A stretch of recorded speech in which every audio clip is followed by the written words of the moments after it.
Hi and welcome to this episode of OmniTalk. Today we are discussing a very interesting growth vector, which is banking.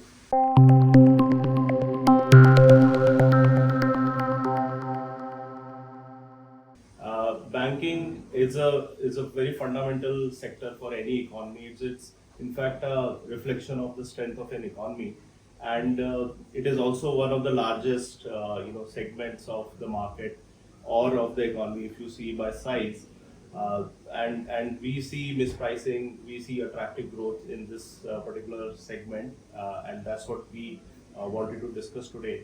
So, Vikas, this is very interesting times when one of the largest segment of the market is significantly mispriced. So definitely it cannot be missed by analyst community, it cannot be missed by large investors. But that is how it is, and this is probably will fall in one of the the anomalies that we have discussed many times. Maybe it's a near-term focus, maybe it is hidden growth or latent growth as we call it, or maybe anything else. But it is here, in front of all of us. Absolutely. Yeah, or maybe it is that I will believe it when I see it. See, right? So when the companies actually report the growth and all that. Sure.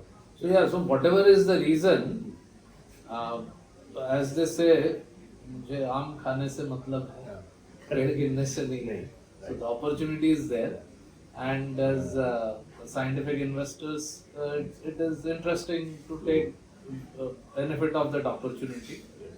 There could be various reasons why those exist, but definitely, and the core of this is what used to be called about a decade back or 8 years back as the twin balance sheet problem. Correct. Right? Right. And now this is the twin balance sheet opportunity. Right. Right. So the bank balance sheets are clean. Right. Corporate balance sheets are clean. Right. Corporates are ready to borrow. Right. And banks are willing to lend. True. Now rest all the economic growth has to do the magic, right? Right. Right. So Yeah, so this is a key, let's say, pillar of the whole investment rationale behind this particular growth sector, where the opportunity we are calling it as a twin balance sheet opportunity, and on the bank side, I can tell you that we are seeing the banks at decadal high, cleanest books or best NPA numbers or. The growth outlook also in the last 2 years has improved significantly. We have seen double-digit growth, in terms of advances in many banks. So the outlook is, I think, pretty well set. I think apart from the bank side, on the corporate side also we are seeing a significant deleverage that has happened. I think the asset turn numbers are also at nearly all-time high or at least a decadal high. So the corporates are also just now gearing up to expand capacity, put fresh capex on the table, and that's a clear growth opportunity for the banks. no, absolutely. So corporates have been cleaning up their balance sheets as well. Right. And now the debt to equity ratio for corporates is significantly lower, and the capacity to borrow is now underutilized, and asset utilization is high. Right. So the for the corporates, so the companies are using nearly full capacity for production. Demand continues being high, right? Right.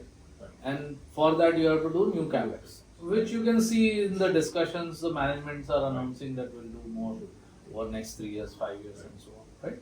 And So this, that, particularly like on the gross, outstanding loan, because this has been going for more than 5 years, and the total outstanding loan was actually stagnant for almost 4 years, 2019, until a year back.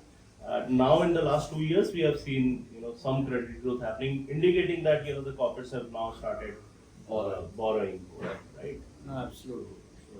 Absolutely. So the bank borrowings have significantly started increasing, and in the next few years, next 3 to 5 years, so we are on a kind of an economic inflection point, right? Sure. So as the economy grows, and there are 3 driving factors, right? Biggest one, which has been there even for last few years, is the government infrastructure push, right? So the national infrastructure pipeline, which is nearly slightly less than $2 trillion worth of investments. Right. And that is going to be even larger going forward. So that is one strong demand creator. Right. The overall economy, the consumer section, Right. where housing finance is one of the bigger drivers for households, Right. naturally, and that's the biggest place where you borrow, right, Right. as households. And of course, you borrow for other consumer durables Yeah. and like automobiles or whatever, and then personal loans, etc. Right? So that is the second driving factor, and third is the corporations, which might be borrowing to execute projects for the government, Right. or might be borrowing to do new capex to cater to consumer demand, right? Or to B2B demand either. So all of that, all three things are kind of at an inflection point, Sure. and next few years we should be seeing an economic upswing, and during which period naturally credit growth is higher than the GDP growth rate typically, right?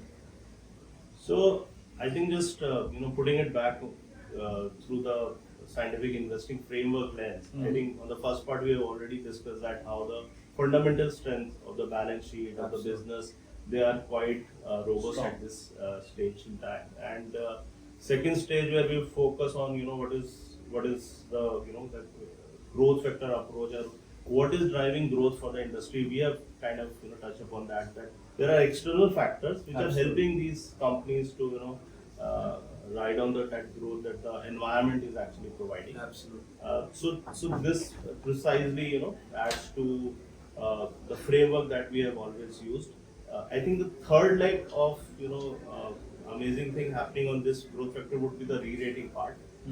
Maybe we can discuss a bit on that, how the market perception will evolve. Right.